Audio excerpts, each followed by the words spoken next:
waktu itu. Pakai kunut. Maka heran. Setelah selesai sholat, selesai ceramah, ini guru Abdullah Anang Asrati bertanya, Buya, maaf, dulu Buya kayaknya seperti mengeritik orang yang pakai kunut nih. Ya.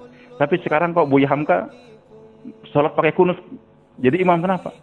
Maka Buya Hamka memberikan jawaban yang ajib, Pak. Ini pelajaran bagi kita-kita nih. Beliau katakan, nak, dulu saya baca satu buku, nak. Dulu saya baca satu buku. Sekarang saya sudah banyak baca buku. Maksudnya apa sih? Jadi kalau orang tadi ngaji satu buku saja akan mudah nyalahkan orang lain. Bid'ah, sesat, dan sebagainya. Karena baca satu buku. Tapi kalau dia sudah banyak baca buku, maka tidak akan mudah untuk menyalahkan orang lain. Sama, kalau kita hanya berguru satu guru saja, nanti akan timbul keta'asuban.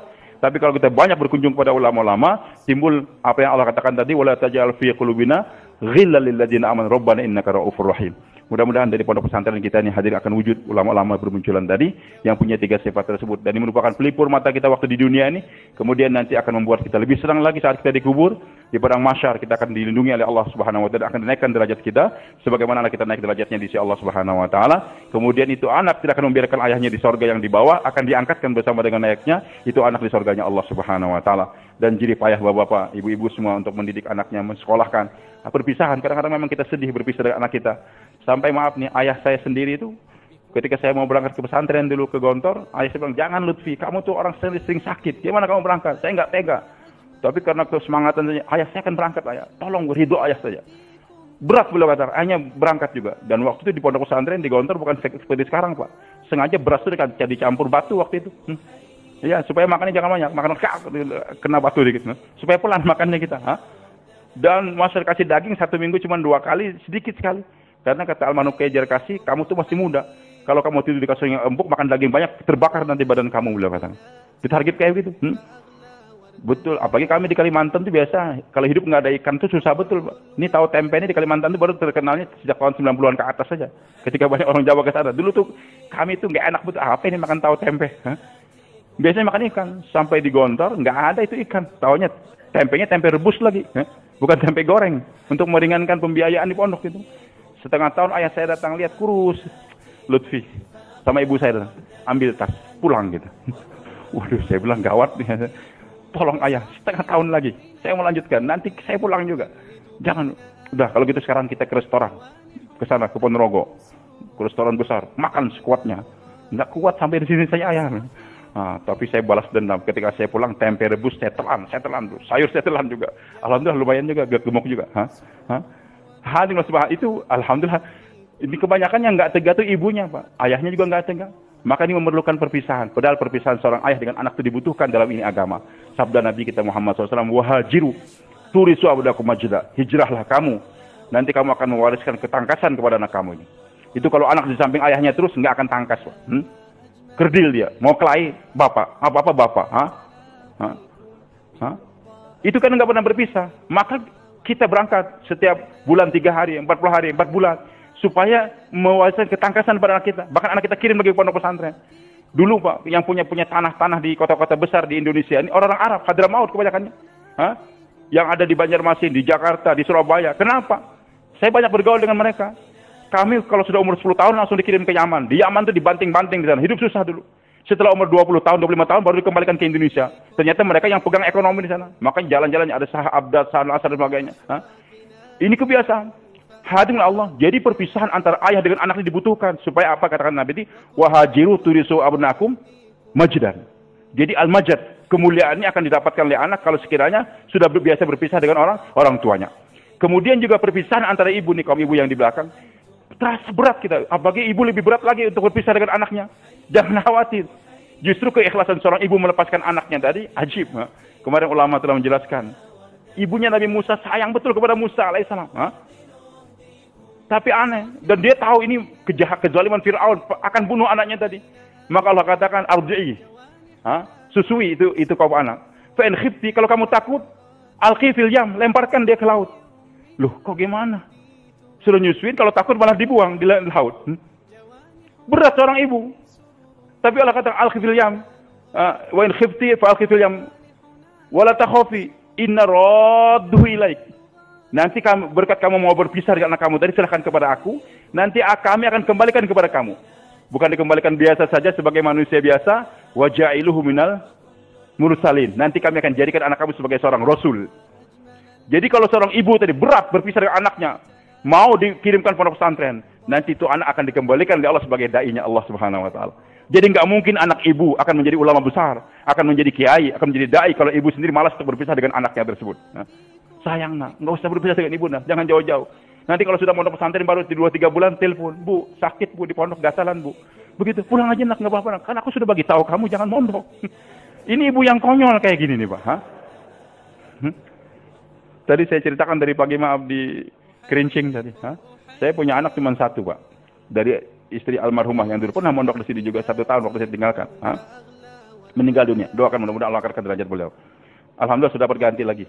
Almarhumah sudah siapkan kader sebelum beliau meninggal.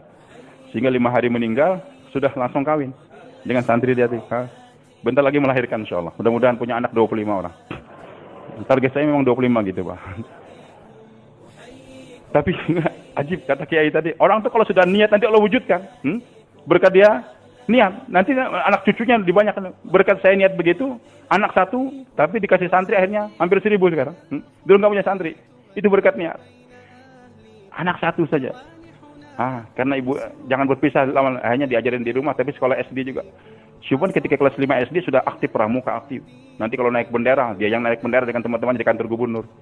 Saya bilang sama istri saya, Dek, gawat nih. Anak kita sudah pandai narik bendera. Nanti kalau terus SMP SMA jadi paskibraka dia. Narik bendera di Istana Negara 17 Agustus kan. Sementara saya bayar di Kebun Jeruk Jakarta, anak sedang narik bendera di Istana Negara. Wah, malu betul. Terus gimana? Ya kita pondokkan anak kita. Kamu sedia nggak? Berat istri saya tuh. Tapi kan dapat targib, alhamdulillah. Ya kita berangkatkan. Pertama waktu itu kita bawa ke Kediri, ya, di Semanding Tertek. Kiai Musin, muridnya Kiai Arwani. Setelah sampai di sana 3 hari, istri saya nunggu, saya berangkat keliling. Setelah 3 hari selesai, saya ambil istri saya. Ketika mau berpisah, anak nangis. Ibu juga nangis juga di balik cadar tadi. Saya ngerti. Tapi alhamdulillah itu Kiai Musin punya falsafah ajib. Dia katakan, Ustaz, biasa Ustaz. Itu anak berpisah dengan ibu itu masing-masing nangis itu biasa, beliau katakan. Tapi hasilnya baik nanti. Itu seperti falsafah pisang, pohon pisang. Itu pohon pisang ketika tumbuh, kan di sampingnya tumbuh juga anaknya kan. Maka pisang pantang mati tanpa meninggalkan anak. Begitu. Cuman beliau katakan, ini barangkali bapak-bapak di sini lebih paham. Itu pohon pisang kalau nggak dipisah dari ibunya, di samping ibunya terus, itu tumbuhnya nggak begitu besar. Dan juga buahnya nggak begitu gemuk-gemuk, kurus-kurus. Begitu Pak ya? Tapi kalau ditebas, agak jauh tanam sedikit, nanti tumbuhnya cepat tuh, besar, gemuk, dan punya anak lagi, punya buah-buahan lebih besar lagi. Cuman waktu dipisah tadi dua-duanya nangis. Jadi keluarnya getah dari ibu dan anak tadi ekspresi daripada kesedihan. Biasa nangis. Tapi hasilnya menjadi orang gemuk, dewasa. Maka ibu-ibu jangan takut. Ibu nangis biasa, nangis nggak apa-apa. Anak nangis juga nggak apa-apa. Tapi tangisannya jangan menyebabkan ditarik lagi dari pondok. Jangan. Target, tenang nak. Kamu sebentar saja di pondok. Nanti kamu akan jadi ulama besar. Sebagaimana Sufyan Ats-Tsauri rahmatullahi alaih, ulama besar dia. Dikatakan Ats-Tsauri, kenapa? Ats-Tsauri ini kan sapi jantan. Dan itu gelar dia sendiri senang dengan Ats-Tsauri tadi.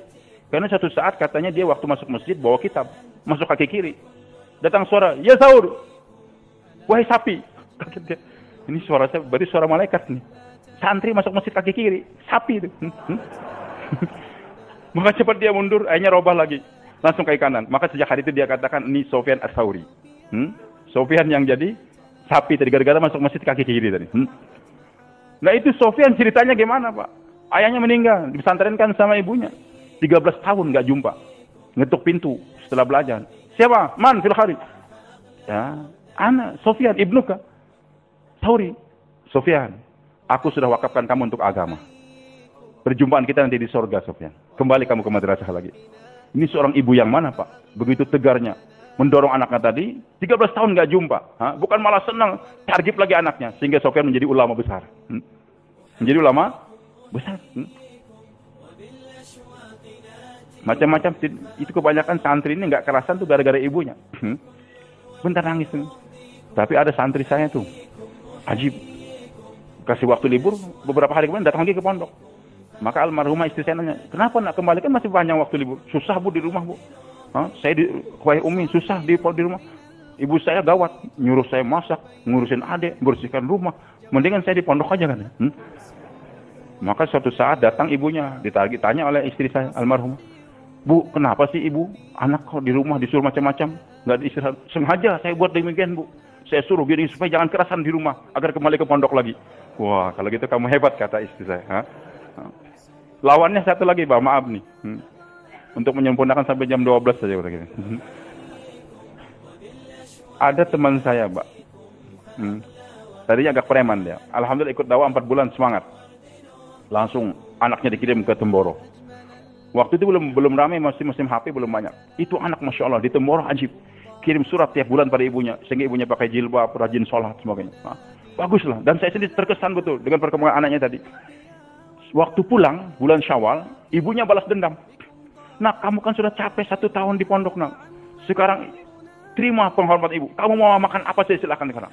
Diberikan baju baru, sepeda motor yang baru. Pokoknya anak makan terus yang enak-enak. Kamu sudah kasihan 1 tahun. Cuman makan sate saja. Apa itu sate? Sayur terong saja. Baru. Itu anak karena 1 bulan, dikasih makan enak, dikasih baju yang baru, dikasih mobil motor baru. Akhirnya bulan Syawal nggak mau pulang ke pondok lagi. Nah, ini adalah pemanjaan yang salah daripada kaum ibu tersebut. Maka hadirin Allah Subhanahu wa ta'ala, jangan takut ibu. Berkat kita berpisah tadi dengan anak kita, nanti anak kita akan didewasakan dan nanti baru kita tahu bagaimana anak kita bisa berhasil. Dan sebagaimana saya katakan, doa kita dikabulkan oleh Allah menjadi pelipur mata, dikubur kita akan bersyukur lagi, apalagi di hari kiamat. Enggak pernah lagi senantiasa akan walladzina amanu wa tabi'ahum dzurriyyatahum bi iman alhaqna bihim dzurriyyatahum. Jadi orang yang beriman